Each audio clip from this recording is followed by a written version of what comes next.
Hello everyone, welcome to Hindi रोचक कहानियाँ channel.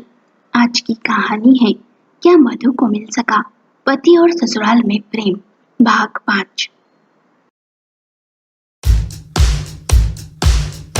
कमला का जीवन बड़े ही मजे से कट रहा था।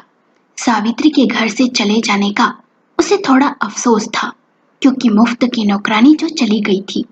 सावित्री के जाने के बाद कमला ने एक काम वाली कम तनख्वाह पर रख ली थी। पुरुषोत्तम के समझाने के बाद भी कमला दिल खोल खर्च करती। पुरुषोत्तम को कॉलेज में प्रमोशन मिल गया था। वो अब एचओडी बन गया था। उसकी तनख्वाह भी बढ़ गई थी। कमला ने ये देख कहा, कब तक इस किराए के घर में रहेंगे, क्यों ना होम लोन लेकर और कुछ जमा पूंजी मिलाकर एक अच्छा सा घर खरीद ले।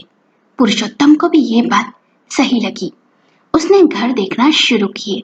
कमला को एक घर बहुत ही पसंद आया, जिसकी कीमत 80 लाख थी। पुरुषोत्तम ने कहा, नहीं, ये तो बहुत ही महंगा है, इतना बजट नहीं है अपना। कमला ने कहा, नहीं नहीं, मुझे तो यही घर चाहिए। कमला की जिद के आगे पुरुषोत्तम को झुकना पड़ा। उसने 30 लाख रुपया अपनी जमा पूंजी में से खर्च कर दिया और 50 लाख रुपए का होम लोन ले लिया। कमला अपने नए घर में बेहद ही खुश थी। नए घर को सजाने में जुट गई थी, पर उधर पुरुषोत्तम के व्यवहार में बदलाव आने लगा था। अचानक से उसके मन में अपनी तरक्की का घमंड आ गया था। कॉलेज में अपने से जूनियर लेक्चरर से बुरा बर्ताव करता, उनसे बदतमीजी से बातें करता, स्टूडेंट्स को भी बेवजह चिल्लाता। ये देख कैलाश पर्वत पर विराजमान पार्वती जी ने शिव जी से पूछा, हे प्रभु, ये कमला तो बड़े आनंद के साथ जीवन व्यापन कर रही है, और ये पुरुषोत्तम, इसे क्या हुआ? शिव जी ने मुस्कुरा कर कहा, अभी कमला के सुख भरे दिन जल्द ही खत्म होने वाले हैं देवी। शनि की 7.5 शुरू होने वाली है। शनि की 7.5 जब आती है तो अच्छे भले इंसान की बुद्धि काम करना बंद कर देती है और उसके मन में अचानक से ईर्ष्या, द्वेष, घमंड उत्पन्न हो जाता है। जल्द ही शनिदेव पुरुषोत्तम पर अपना प्रकोप बरसाने वाले हैं। इसी वजह से उसके मन में अहंकार ने जन्म ले लिया है। पुरुषोत्तम का व्यवहार स्टाफ रूम में स्टाफ की चर्चा का विषय था। उसके खिलाफ बहुत सी शिकायतें प्रिंसिपल से की गई थी, जिन्हें देख एक दिन प्रिंसिपल ने पुरुषोत्तम को अपने केबिन में बुलाया और कहा, पुरुषोत्तम, आपके व्यवहार को लेकर बहुत सी शिकायतें आ रही है। एक बार पहले भी मैंने आपको ये बात समझाई थी, पर आपने नहीं सुना। इस वजह से हमें अब आपके खिलाफ कार्यवाही करनी होगी और शिकायतों को देख ये निर्णय लिया गया है कि आप 1 माह के भीतर कोई नया जॉब ढूंढ ले और कॉलेज से इस्तीफा दे दें। पुरुषोत्तम ने घमंड और गुस्से से कहा, 1 माह? अरे ऐसी सैकड़ों नौकरियां पड़ी है लाइन में, मैं 1 माह ही क्यों, आज अभी इसी समय इस्तीफा देता हूँ। और गुस्से से उसी समय इस्तीफा दे घर आ गया। घर आकर उसने कमला को ये बात बताई और कहा, देखना, जल्द ही नई नौकरी ढूंढ लूंगा। देखना कमला, 15 दिनों में इससे भी अच्छे बड़े कॉलेज में ज्यादा तनख्वाह पर काम करूंगा, फिर उन्हें दिखाऊंगा कि मैं कौन हूँ। मुझे निकालने की बात करते हैं। पुरुषोत्तम ने नौकरी ढूंढना शुरू की। 15 दिन से 1 माह बीत गया, कोई नौकरी नहीं मिली। पुरुषोत्तम के मन में निराशा आने लगी थी, पर वो कोशिश करता रहा। एक तो होम लोन की किश्त, ऊपर से कमला के खर्चे और रोजाना के घर खर्च अलग। जमा की पूंजी धीरे धीरे खत्म होने लगी थी। पुरुषोत्तम कमला से कुछ कहता तो कमला उसे बहुत बातें सुनाती और दोनों में बहुत बहस होने लगती। 3 माह बीत गए। पुरुषोत्तम की चप्पल घिस गई नौकरी ढूंढते ढूंढते, पर नौकरी ना मिली। बैंक अकाउंट में अब बहुत ही कम रुपए बचे थे। पुरुषोत्तम को चिंता सताने लगी थी। बैंक की किश्त, घर खर्च, सब कैसे चलेगा? कमला भी थोड़ी चिंतित हो गई थी। कमला के मामा के बेटे की शादी थी, उसे मायके जाना था। कमला ने बैंक लॉकर से एक दिन पहले गहने लाकर घर में रख दिए थे और पुरुषोत्तम के साथ मामा के बेटे को देने के लिए गिफ्ट लेने बाजार गई थी। जब बाजार से घर आई तो घर का टूटा हुआ ताला देख उसके होश उड़ गए थे।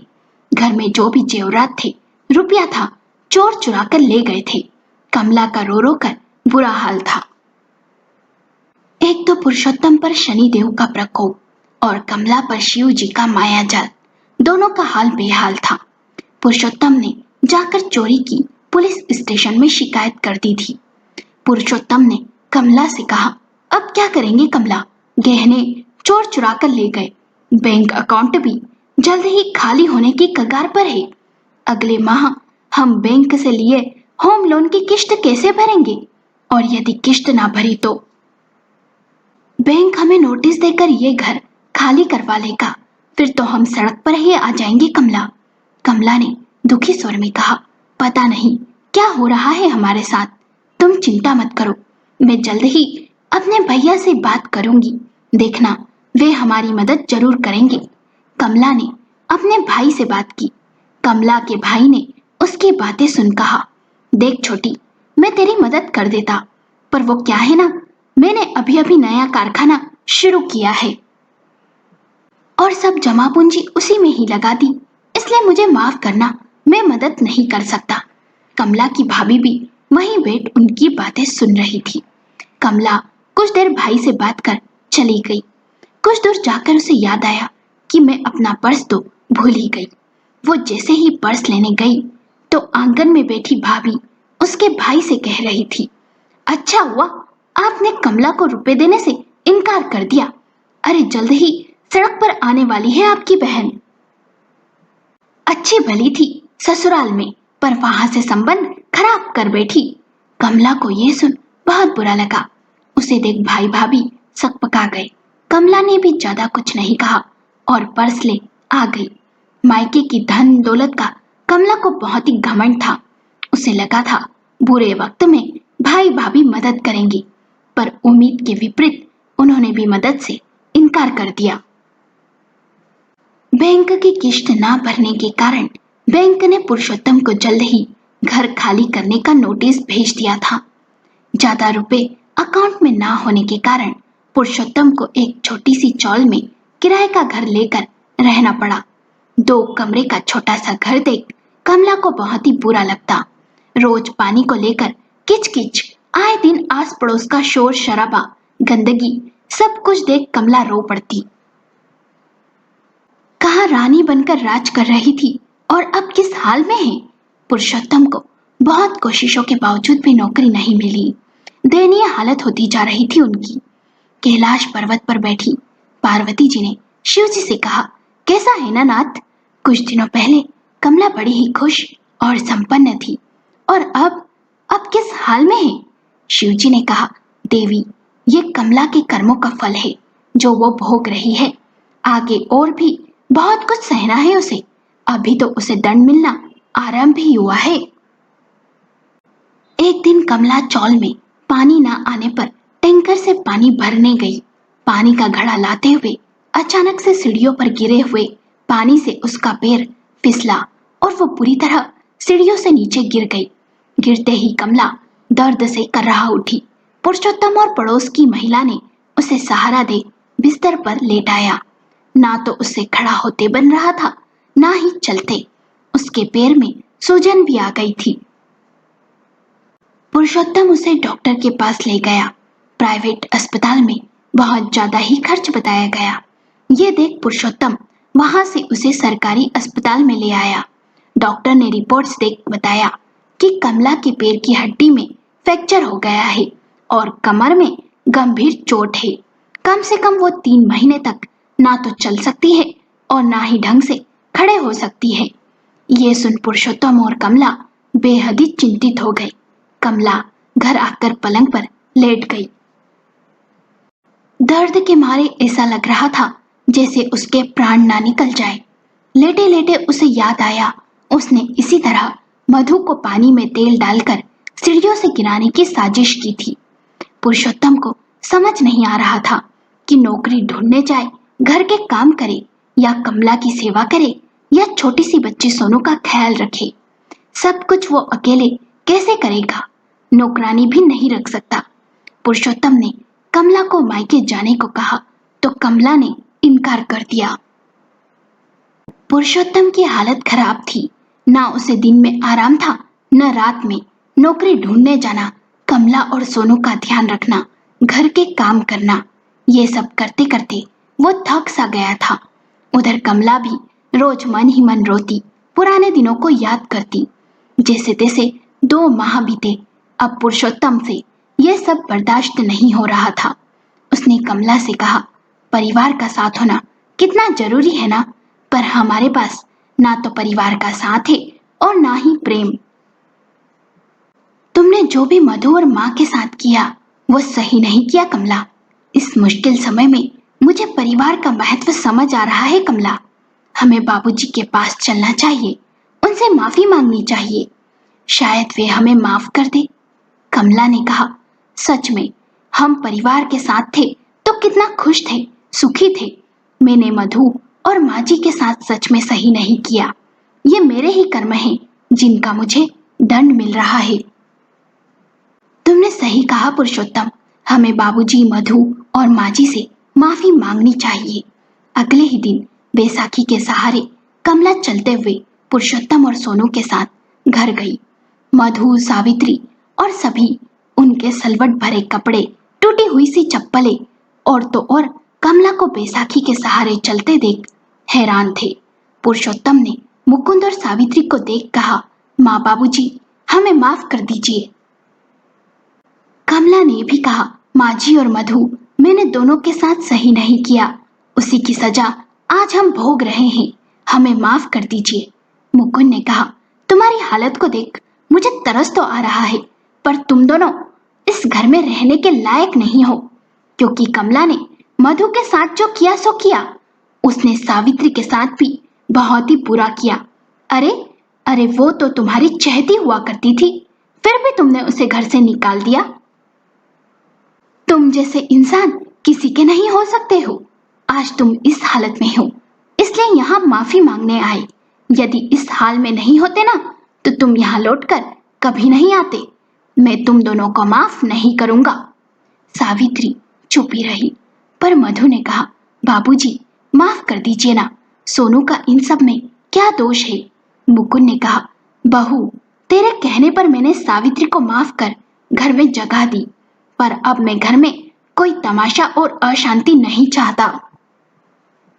इसलिए सोनू को देखते हुए मैं ये निर्णय लेता हूँ कि मैं अपनी जायदाद में से पुरुषोत्तम को उसका हिस्सा देने को तैयार हूँ। जल्द ही मुकुंद ने बड़े से घर को 2 हिस्सों में बांट दिया। पुरुषोत्तम और कमला को अपनी गलती का एहसास था। कमला धीरे धीरे ठीक होने लगी थी और पुरुषोत्तम और कमला दोनों कोशिश करते कि रिश्तों की कड़वाहट कम हो सके, वो दूरियां मिट सके, और उनकी कोशिश कामयाब भी हुई।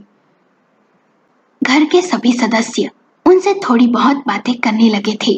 सावित्री ने भी कमला को मधु के कहने पर माफ कर दिया था।